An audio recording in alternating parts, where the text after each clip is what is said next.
सज्जन श्रोते चिंतक वाचक पाठक साधक हो.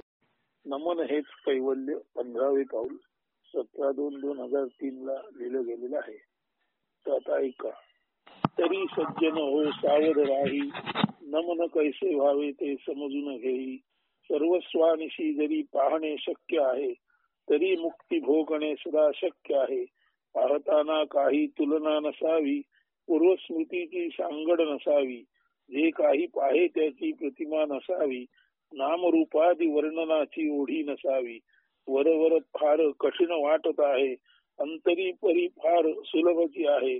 कसे ते नीट श्रवण करावे, श्रवणीही काही श्रवणाविन नसावे. जैसे पाहणे तैसेची श्रवण असावे, नामरूप स्मृती चित्ती नसावे. तुलना जुळणा काही काही नसावे, चित्ती दर्शन श्रवणची असावे. फूल पाहताना फूलची पहावे, रंग रूप गंध अस्तित्वी भरावे.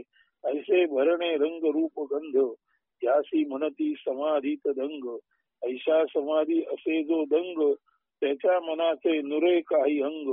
तेथे मनाचे न मनची होणे, फूल पाहताना फुलण्याची बनणे. ज्ञाता ज्ञेय ज्ञान ही त्रिपुटी विलय पावते आणि अंतरिक्षात म्हणजे ब्रह्माच्या पोखरीत किंवा ब्रह्माच्या अंतरंगात केवळ ज्ञानच उरते हे आपण पाहिले. पूर्वीचा समर्याद ज्ञाता अशा वेळी अमर्याद ब्रह्मज्ञाता बनतो.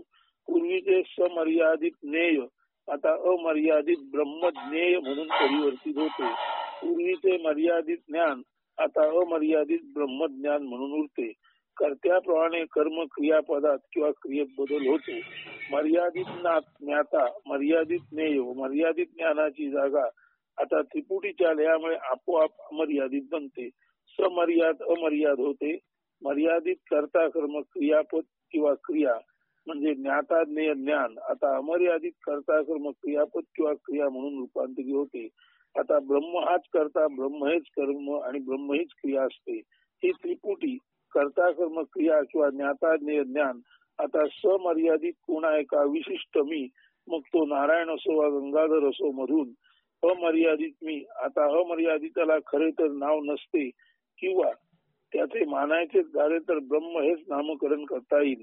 आता समर्यादितामधून अमर्यादितामध्ये परिवर्तन होताना मर्यादित हा कोणी नारायण असतो, अमर्यादित मात्र केवळ ब्रह्मच असते. मर्यादित त्रिपुटीचा लय होऊन अमर्यादित जन्मते. त्या अमर्यादित त्रिपुटीमध्ये केवळ एका कर्त्याच्या अमर्यादित्वामुळे म्हणजे मी ब्रह्म झाल्यामुळे कर्म व क्रिया सुद्धा अमर्यादितच झालेल्या असतात. आता कर्ता कर्म क्रिया मी मधून ब्रह्मात परिवर्तित झालेले असतात. मर्यादित ज्ञाता ज्ञेय ज्ञान आता अमर्यादित ब्रह्मात जन्मलेले असते. हाच तो मर्यादित मीचा मृत्यू आणि अमर्यादित मीचा किंवा खरे तर ब्रह्माचा जन्म यालाच म्हणजे असंही म्हणता येईल. असा ब्रह्मत्वातील जन्म ज्याचा होतो त्याचे कर्म ब्रह्मकर्म असते आणि त्याची क्रिया सुद्धा ब्रह्मक्रिया असते. आता केवळ ब्रह्मकर्ता, ब्रह्मकर्म आणि ब्रह्मक्रिया उरते.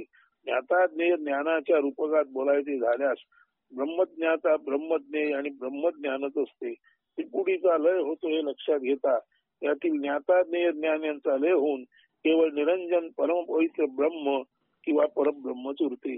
तर सुजन हो, ब्रह्मात जन्म होण्यासाठी, अमर्यादित होण्यासाठी किंवा द्विज म्हणजे 2 वेळा जन्म घेणारा होण्यासाठी मर्यादित मीचा लय व्हावा लागतो. इतके समजून पुरेसे नाही. तसे व्हायचे असेल तर आपणाला आपले खुजेपण, संकुचितता, मर्यादितता खरीखुरी टाकायची असेल तर आपण आपले विद्यमान जीवन नीट पाहिले पाहिजे.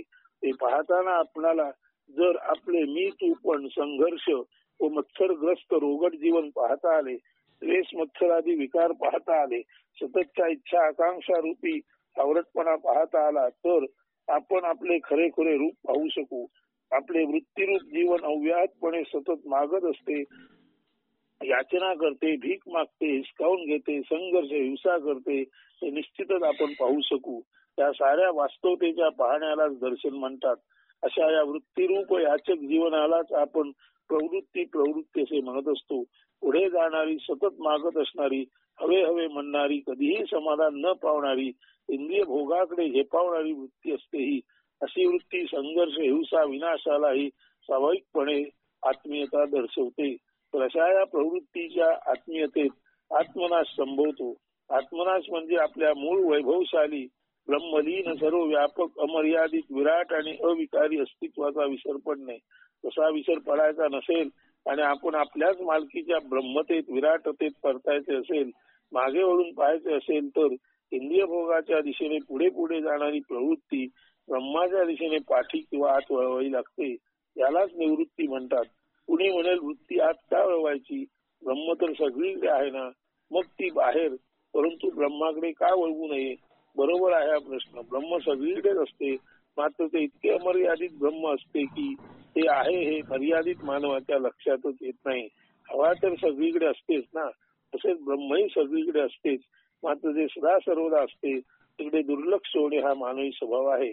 खरे तर हा स्वभाव नाही तर इंद्रिय प्रिय प्रवृत्तीचा, खरे तर हा स्वभाव नाही तर इंद्रिय प्रिय प्रवृत्तीचा प्रभाव आहे. हा जे नाही असे वाटते ते मिळवण्यासाठी वृत्ती इंद्रियांच्या आधारे झगडत असते. नाही म्हणजे जे आपणाजवळ आपल्या मालकीचे नाही असे वाटते ते, नेमके तेच मिळवण्याकडे इंद्रियांचा ओढा असतो.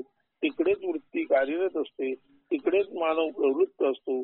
त्यामुळे खरेखुरे मुबलक सबाह्य अंतरी असे जे अमर्यादित ब्रह्म असते तिकडे त्याचे लक्ष जात नाही.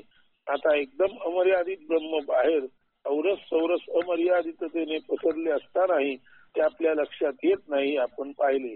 मग ते जर पाहायचे असेल तर आता आत अंतःकरणात डोकावण्यास काय हरकत आहे.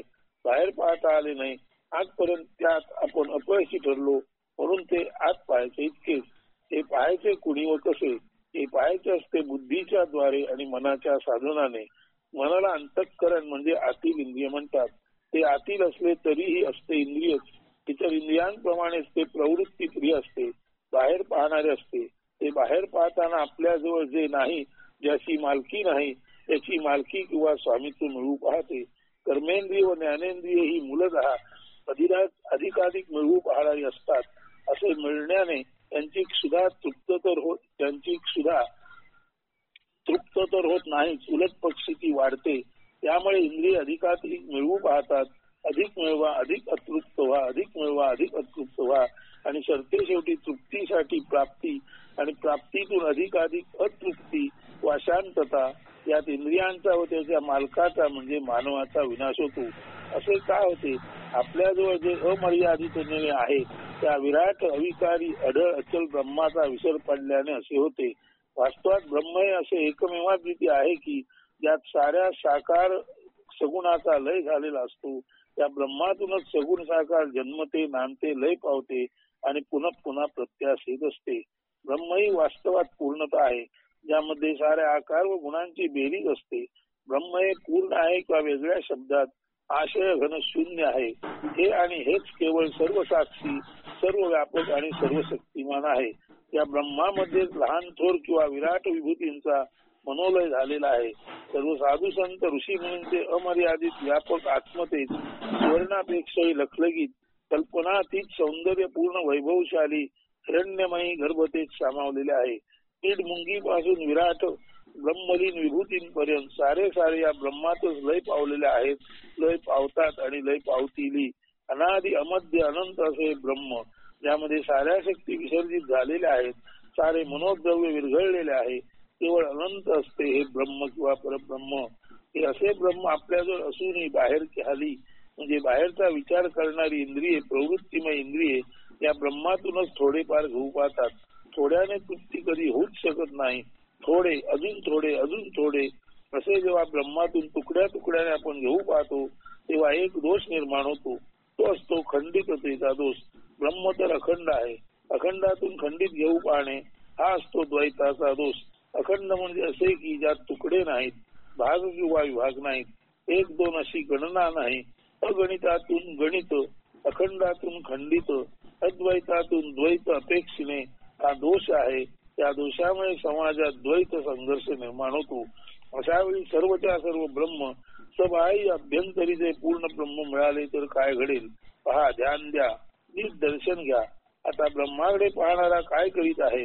तो प्रथम बुद्धीने आणि ती सहित अशा मनाने पाहत आहे की ज्या मनाचा परिपूर्ण ब्रह्माबद्दल विश्वास जागला आहे.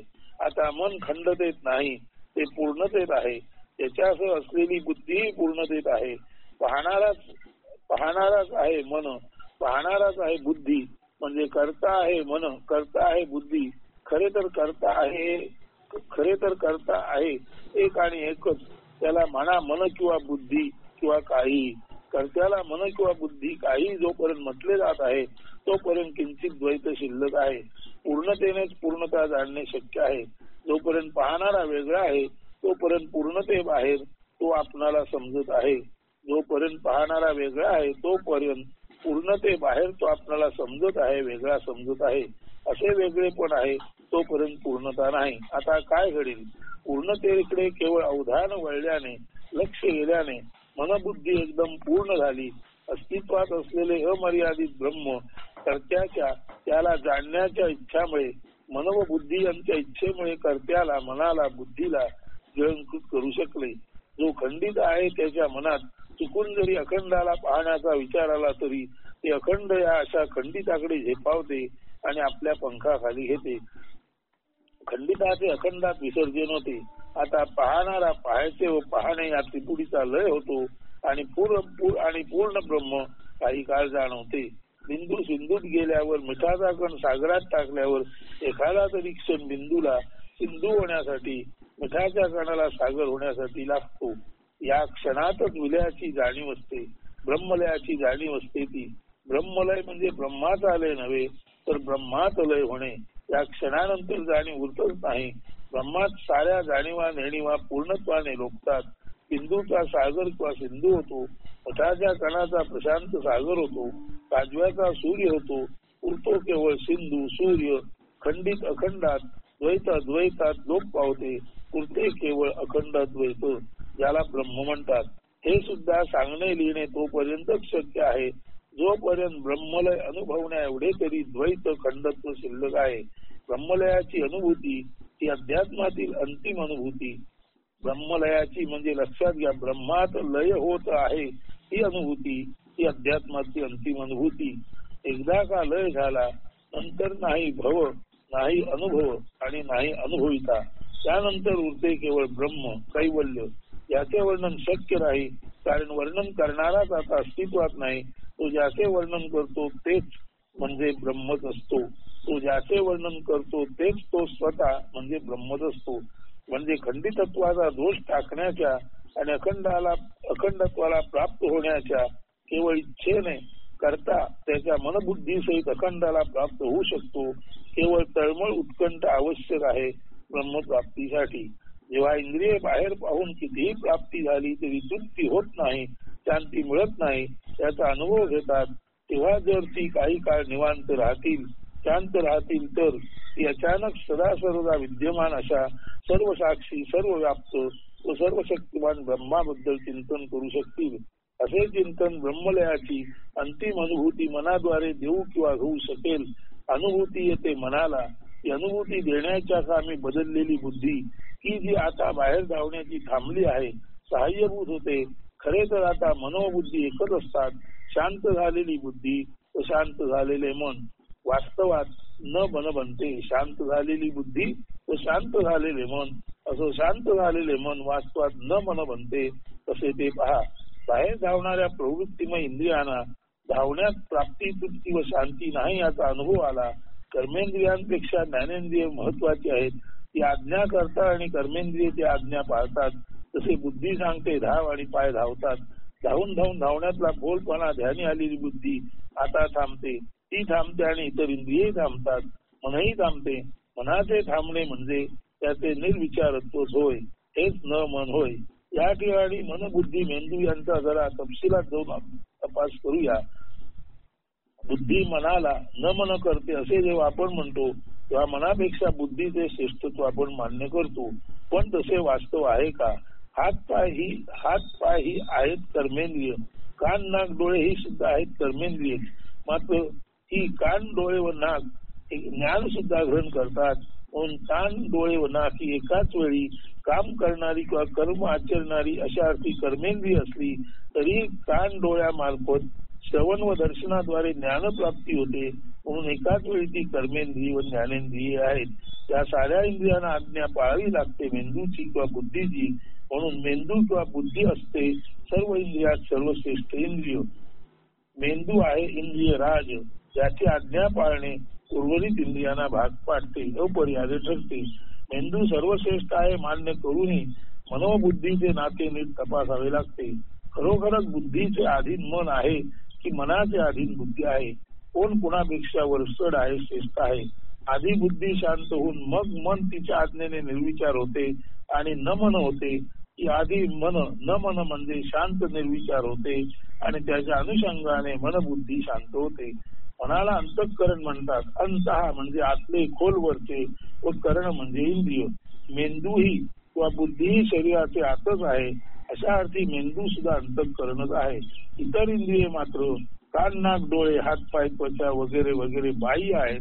स्पष्ट म्हणजे उघडपणे ती डोळ्यांना दिसू शकतात. मेंदू व मन उघड उघड डोळ्यांना दिसू शकत नाही. यातील मेंदू ही वैज्ञानिक दृष्ट्या दिसण्यासारखा आहे. मेंदू म्हणजे मेंदूतील ज्ञानपेशी, यामध्ये रूढी चाकोरी परंपरा याद्वारे संचित ज्ञान आणि वेळोवेळी अनुकरण वाचन दर्शन श्रवण याद्वारे मिळवलेले ज्ञान असते. हे ज्ञान ज्ञानपेशीत संचित झालेले असते. यामध्ये विविध प्रसंग घटना व्यक्ती यांच्या स्मृती सुद्धा असतात. त्या स्मृतीद्वारे त्या प्रसंग घटना व्यक्ती स्थळे याबाबतची तयार झालेली स्मृतीचित्रे सुद्धा मेंदूत असतात. त्या स्मृतीचित्रांना प्रतिमा असे म्हणतात. माणसाच्या मृत्यू बरोबरच मेंदू मृत होतो. अशा अर्थी मेंदू म्हणजे वस्तुमान किंवा जड पदार्थच आहे. मनाचे काय? मन नाही उघडपणे डोळ्याला दिसत, नाही मनाला दाखवण्याची विज्ञानात क्षमता असत, तरीही मन असतेच असे आपण समजतो. अशा अर्थी मन हे केवळ अंतःकरणच नसून कूटकरण आहे. कूट म्हणजे गूढ, म्हणजे ते केवळ आतले इंद्रिय नसून न दिसणारे पण असणारे गूढ इंद्रिय आहे. मानव मर्त्य आहे. त्याची इंद्रिय त्याच्या मेंदू व ज्ञानपेशी सकट मर्त्य आहेत. मात्र मन तसे मर्त्य नसते.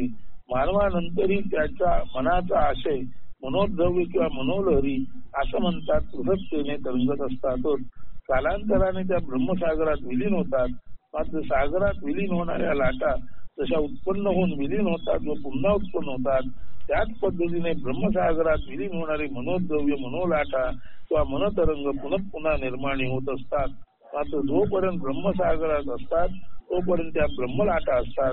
स्वाभाविकच त्या ब्रह्माप्रमाणे चिरंतन सत्य असतात. आता पहा, मानवाबरोबर मरणारा मेंदू व त्याच्या ज्ञानपेशी आणि अमर असणारे त्याचे मन यांची तुलना तरी करता येईल का? एक आहे चिरंतन तर एक आहे मर्त्य. म्हणूनच मनश्रेष्ठ आहे. असे असूनही आधी बुद्धी शांत होते, मेंदू शांत होतो व तो मनाला शांत करतो. हे कसे? याचे रहस्य काय? बुद्धी किंवा मेंदू मनाला शांत करीत असेल तर श्रेष्ठ मनाला, अमर मनाला कनिष्ठ मेंदू किंवा बुद्धी, मर्त्य मेंदू किंवा बुद्धी शांत कशी काय करू शकते? बुद्धी किंवा मेंदू मनाला शांत करीत असेल तर श्रेष्ठ मनाला, अमर मनाला कनिष्ठ मेंदू किंवा बुद्धी, मर्त्य मेंदू किंवा बुद्धी शांत कशी काय करू शकते? थोडे अधिक खोलवर चला. प्रकाश घरात आल्यावर किंवा पडल्यावर वेगळा दिसतो, तोच प्रकाश मैदानात वेगळा दिसतो. घराच्या छपरावर किंवा झाडामाडांच्या शेंड्यावर आणखी वेगळा दिसतो. हिमशिखरांवर तो अधिकच मनोहारी चमकदार दिसतो. अंधाऱ्या खोलीत तो चमत्कारिक गूढ दिसतो. पोपट, मोर, वाघ, सिंह या शापलांवर पडलेला प्रकाश त्या त्या प्राणी किंवा पशु पक्ष्यांनुसार वेगवेगळा दिसतो किंवा जाणवतो. पण तसा तो असतो का? नसतो ना. तसेच आहे मनाचे.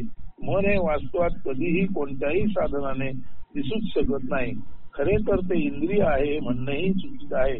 मन म्हणजे त्या त्या व्यक्तीचा मित्वाचा गोस्वारा किंवा अहंकाराचा मानव कोश आहे. हा मानव कोश जितका सघन दाट तितके त्या कोशात लपलेले अहंकार रूपी मनोद्रव्य अधिक दाट सघन असते. मन म्हणजे दारे खिडक्या भूतकाळ बंद असलेली खोली आहे. त्यात अंधकारच असणार.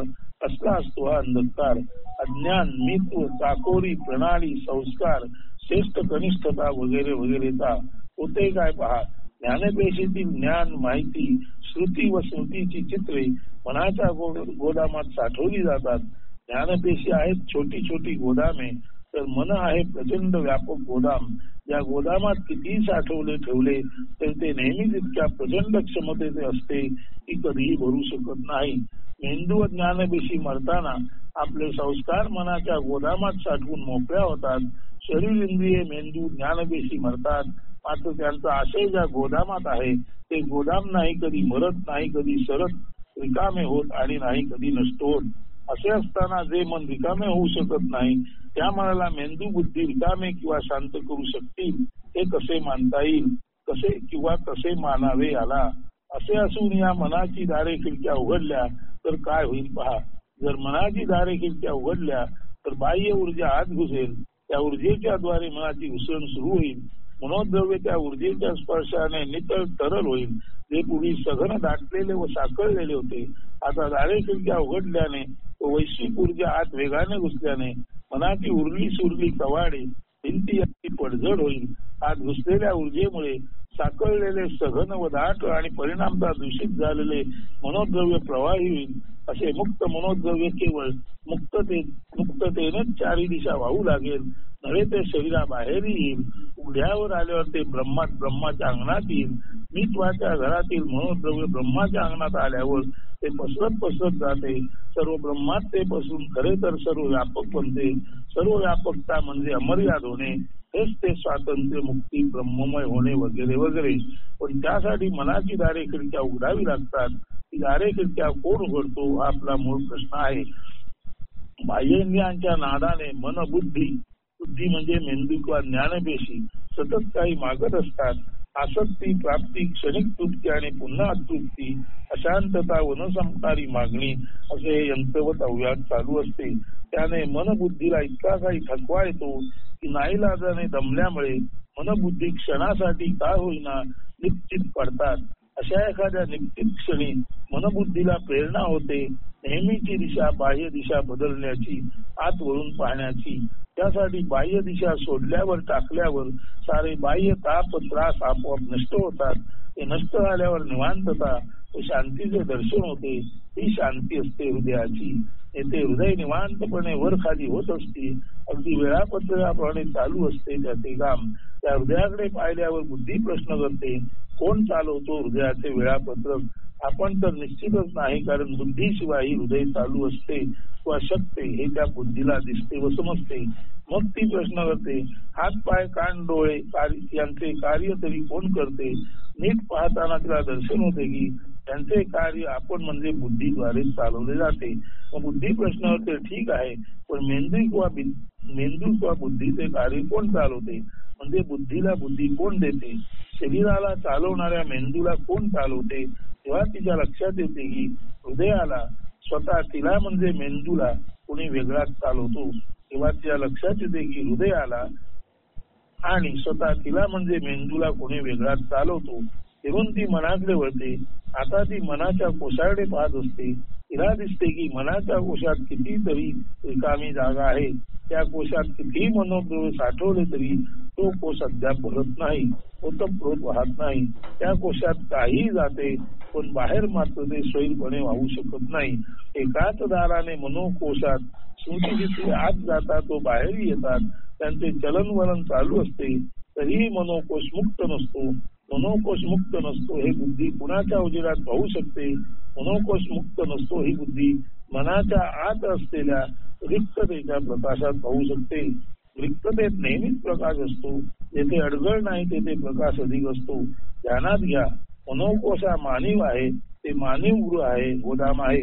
तो मानव गाभार आहे. पण त्याला मानले तर तेथे काही साठवता येते, न मानले तर ते पूर्णपणे रिकामे करता येते. ही रिकामे करण्याची क्षमता किंवा ऊर्जा त्याच मनात असते की जे भरू पाहता भरत नाही. किती भरले तरी अजून भरायला तेथे जागा असते. ती जागा भरू पाहता कधी भरली जातच नाही. म्हणजेच मन ही वास्तवात अशी पोकळी आहे की जी कधीही भरणे शक्य नाही. मन हे भांडे नसून पोकळी आहे हे लक्षात येणे हीच मुक्ती.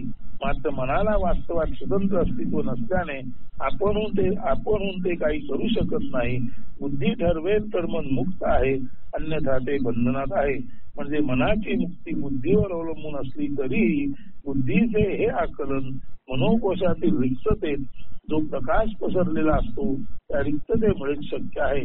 एकदा का मनोकोशातील रिक्ततेच्या प्रकाशात बुद्धी आली की ती इंद्रियांच्या तावडीतून मुक्त होते, शांत होते. त्यामुळे मनही शांत होते. मन बुद्धीनुसार बदलते हे खरे असले तरी बुद्धी व मनाला विश्वबुद्धी व विश्वमन बनवण्याची ताकद मनातील रिक्ततेच्या प्रकाशातूनच येते हे नीट ध्यानात घ्यावे लागेल. सारांश मनाच्या रिक्ततेतील प्रकाशामुळे आधी बुद्धी व मग मन शांत होते. तरीही मनाची शांतता न म्हणता किंवा विश्वता निश्चितच मनाच्याच रिक्ततेतील प्रकाशामुळे बुद्धीद्वारे जाणीवेत येते. नमन व्हायला मनाला बुद्धी कारणभूत सहाय्यभूत साधनभूत होत असली तरी नमन व्हायला मनाला बुद्धी कारणभूत सहाय्यभूत साधनभूत होत असली तरी त्या बुद्धीला त्यासाठी मनात उरलेली रिक्तता रिकामी जागा व तेथील प्रकाशच आवश्यक असतो. मन हे ब्रह्मासारखे आहे. ते मन मनोद्रव्यादी असते व बाहेरी रिकामे किंवा शिल्लक उरलेले असते. जसे ब्रह्मात काहीही किती साठवले तरी अजून त्यात काहीही किती साठवायला जागा आहेच आहे. मनातही ब्रह्माप्रमाणे अपार रिकामी जागा आहे. अशा ब्रह्माच्या रिक्ततेत ब्रह्मप्रकाश असतो. अशाच मनाच्या भरूनही उरलेल्या रिक्ततेत मनोप्रकाश असतो. वास्तवात हे बाह्य मन आहे. वास्तवात ब्रह्म हे बाह्य मन आहे आणि मन हे अंतर्ब्रह्म आहे. मनोप्रकाश हा बाह्य ब्रह्मप्रकाश आहे. वास्तवात ब्रह्म हे बाह्य मन आहे आणि मन हे अंतर्ब्रह्म आहे. वास्तवात ब्रह्म हे बाह्य मन आहे आणि मन हे अंतर्ब्रह्म आहे. मनोप्रकाश हा बाह्य ब्रह्मप्रकाश आहे आणि ब्रह्मप्रकाश हा आतला मनोप्रकाश आहे. मनाचा प्रकाश हा ब्रह्मप्रकाशच आहे. हा प्रकाशच मनाला न मन म्हणजे पूर्ण पोकळी बनवतो. फक्त त्यासाठी बुद्धीचे साधन वापरले जाते. ब्रह्म हे स्वतः अपंग आहे. ते नाही हलत, नाही चालत, नाही बोलत, चलेना ढळेना अंतरी हलेना असे आहे. अपार श्रीमंत परंतु अपंग सावकारासारखे ब्रह्म आहे. त्या सावकाराचा पैसा वापरून त्याचा नोकर जशी आपली व सावकाराचीही गरज भागवतो, जीवन चालू ठेवतो, तसेच आहे हे ब्रह्म. अपंग असला तरी धनवान आहे, तोच मालक आहे. कदाचित सावकाराची गरज भागवण्याच्या नावाने त्याचा नोकर त्याला लुटतही असेल तरीही कितीही लुटले तरी सावकार गरीब होत नाही, तो मालकच राहतो. आणि दुसऱ्याचा पैसा वारेमाप खर्चणारा नोकर कधीही कितीही पैसा मिळाला तरी शेवटपर्यंत नोकरच राहतो. नेमके मनाचे व बुद्धीचे असेच संबंध असतात. मनोद्रव्य परंपार आहे. अद्याप काही साठवायचे म्हटली तरी रिकामी जागाही भरपूर आहे. नव्हे ती कधीही भरली जाणारच नाही. त्या रिकाम्या जागेत प्रकाश भरपूर आहे. तो प्रकाश वापरून मनाला मुक्त होता येते. मात्र त्यासाठी वापर करण्यासाठी बुद्धीचा नोकर लागतो. मनातील रिक्ततेच्या उजेडात स्वतः बुद्धी निष्कलंक होत असते आणि मनालाही न मन मुक्त करीत असते. मन आहे अचल अढळ ब्रह्म. एक तऱ्हेचे ते त्याचे पुंगुत्व आहे. त्याच्या रिक्ततेतील प्रकाश आहे मनाच्या मुक्तीचे कारण. तो प्रकाश वापरून मन मुक्त होऊ शकते. मात्र तो प्रकाश वापरत आहे मनाचा नोकर, जिला बुद्धी म्हणतात. बुद्धी त्या प्रकाशात स्वतःही मुक्त होते आणि मनालाही मुक्त निष्कलंक किंवा नमन करते. आता नमन म्हणते विश्व मन ब्रह्म मन म्हणजे मन अपंग सावकारासारखे परंतु ऊर्जायुक्त आहे. त्याची ऊर्जा ते वापरून मुक्त होऊ शकत नाही. त्यासाठी ती ऊर्जा वापरायला बुद्धिरूपी नोकर लागतो. ज्यामुळे नोकर व मालक बुद्धी व दोन्ही मुक्त होतात. तरीही मन धनी आणि बुद्धी दास आहे हे निश्चित. ब्रह्म सुद्धा सर्वशक्तिमान असले तरी जाणीव व नेणीव रहित असल्याने वरपांगी किंवा सकृत दर्शनी मनासारखेच पंगू आहे. मात्र पंगू असूनही ब्रह्म आहे सावकार, मानव आहे दास. मन आहे सावकार, बुद्धी आहे दास. ब्रह्म आहे सावकार, मानव आहे दास. एकदा हे सारे ध्यानात आले की स्वतःच्या रिक्ततेकडे म्हणजे मनोरूपी ब्रह्माकडे पाहणारे मन कसे नमन होते, मुक्त होते समजू शकेल. यालाच म्हणायचे मनाचे बुद्धीचे आत पाहणे, वृत्तींचे मागे वळणे किंवा निवृत्त होणे. एकदा का मनोब्रह्म पाहता आले की ध्यानात येते की अंतर्ब्रह्म व बाह्य ब्रह्म वेगवेगळी नाहीत. मनोब्रह्म हेच ब्रह्म आहे. ब्रह्म ध्यानात येत असतानाच मनोलय होतो. मनोलय ब्रह्मलयात होतो म्हणजे मनाचा लय ब्रह्मात होतो. मन ब्रह्मात जाऊन ब्रह्म बनते. विराट अमर्याद अचल अढळ ध्रुव बनते. एखाद्या अचल लाकडाच्या ओंडक्याप्रमाणे किंवा रस्त्यातल्या दगडाप्रमाणे असतो हा असा ब्रह्मलीन.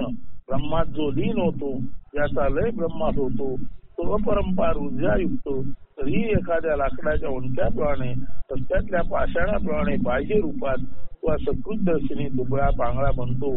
ब्रह्म हे असेच असते. त्याच्या केवळ असल्याने सारे उत्पत्ती स्थिती लय आणि पुनर्प्रत्यय या चक्रात फिरत असतात. त्याच्या केवळ असण्याने सारे उत्पत्ती स्थिती लय आणि पुनर्प्रत्यय या चक्रात फिरत असतात. ते मात्र केवळ असते अजन्मा अमरणा.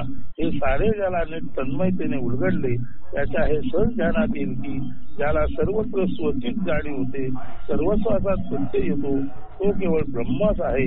तर असे सर्व काही स्व म्हणूनच पाहणे, आकळणे म्हणजेच सुद्धा सर्व काळ मुक्ती अनुभवणे, देहात असून मुक्ती भोगणे. त्यासाठी किंचित सावधानता हवी. मनातील रिक्तता व प्रकाश बुद्धीद्वारे पाहणे घडले पाहिजे. अशा पाहण्यात जेथे सर्वत्र स्वत असतो तेथे तुलना जुळणा पूर्वस्मृती प्रतिमा नाव व रूपाच्या वर्णनाची कोणी अचूकच नाही. सर्व नामरूपाधिक ब्रह्मच असते. ते वरवर पाहता कठीण वाटते. हे निरूपण नीट ऐकले आहे किंवा वाचले आहे त्याला हे सारे अतीव सोपे आहे. पाहण्यात व श्रवणात ही केवळ सगळीकडे स्वतेच दर्शन व स्वतेच श्रवण असावे. कधीही नाम रूप वर्णन चांगले वाईट योग्य अयोग्य अशी तुलना जुळणार नसावी. केवळ मनाच्या पोखरी अमर्यादिततेने स्वला पाहावे व स्वलाच ऐकावे. फूल पाहताना द्रष्टादृश्य दर्शनात निपुणीचा लोप होऊन जातो. तसेच असावे सारे. पाहणारा मर्यादित मी त्याच्या सर्व मर्यादिततेसह लोप पावत मी त्या लोप होऊन करता किंवा द्रष्टा ब्रह्म बनतो. तर त्याप्रमाणे कर्म व क्रियाही बदलते. ब्रह्मकर्म ब्रह्मक्रिया किंवा ब्रह्मद्रष्टा ब्रह्मदृश्य ब्रह्मदर्शन जन्माला येते. त्रिपुटीचा लय झाल्याने कर्ता कर्म क्रिया किंवा द्रष्टा दृश्य दर्शन नष्ट होतात आणि त्यातील सर्वत्र सदा सर्व काळ असलेले सार्वकालिक व सामायिक असे ब्रह्म तेवढेच उरते त्याच्या निरंजनतेने. असे ब्रह्माचे निरंजनतेने उरणे म्हणजे फूल पाहता पाहता ते पाहणारा सुद्धा रंगमय व गंधमय होणे असते. द्रष्ट्याच्या अंतरंगात फुलाचे रंग व गंध भरून जातात. द्रष्टा रंगमय व गंधमय होणे म्हणजे फुलात दंग होता होता समाधीत जाणे असते. या समाधीत आता केवळ फुलाचे उत्फुल्लत्व उमलणे तेवढेच उरते. कर्ता कर्म रहित क्रिया असते. ही फूल पाहणारा आणि फूल नष्ट होतात आणि केवळ फुलणे तेवढे अंतरिक्षात उरते. हे फुलणे म्हणजे निद्रिस्त माणसाच्या श्वसनासारखे असते. माणूस जिवंत आहे, इतर काही हालचाल नाही, मात्र श्वसनाद्वारे असणे पण तेवढे दुसऱ्या कुणाला तरी जाणवत आहे. फूल नाही ते पाहणारा नाही, मात्र अंतरिक्षात फुलाचे म्हणजे त्याचे असणे त्याच्या गंधामुळे जाणवत मात्र आहे. अशा प्रकारे जो समाधीत असतो, दंग असतो, त्याच्या मनाचे अंग उरत नाही, तो अनंग बनतो, अमन बनतो. तो केवळ गंधरूपात उत्फुल्लतेने असलेल्या फुलासारखा असतो. पंगुवत परंतु अपरंपार ऊर्जायुक्त ब्रह्मासारखा असतो. रिक्त प्रकाशमय परंतु ती रिक्तता बुद्धीद्वारे वापरून स्वतः व आपल्या नोकरालाही म्हणजे बुद्धीला ब्रह्म किंवा कैवल्य बनवणाऱ्या न मनासारखा असतो. पण असे ब्रह्म न मन जे सर्वत्र विद्यमान आहे, सर्व साक्षी सर्व शक्तिमान सर्व व्यापक असूनही एक तऱ्हेने पंगवत आहे, दुबळी वाचणारे आहे. लाकडाच्या ओंठ्याप्रमाणे रस्त्यातील पाषाणाप्रमाणे निर्जीव वाटणारे तरीही अमर्याद प्रकाशमान आहे. त्याची प्राप्ती आपणाला हवी का? आपण ब्रह्मच आहात याची अनुभूती आपण घेऊ शकता का? अस्तु. उद्या पुढचे निरूपण.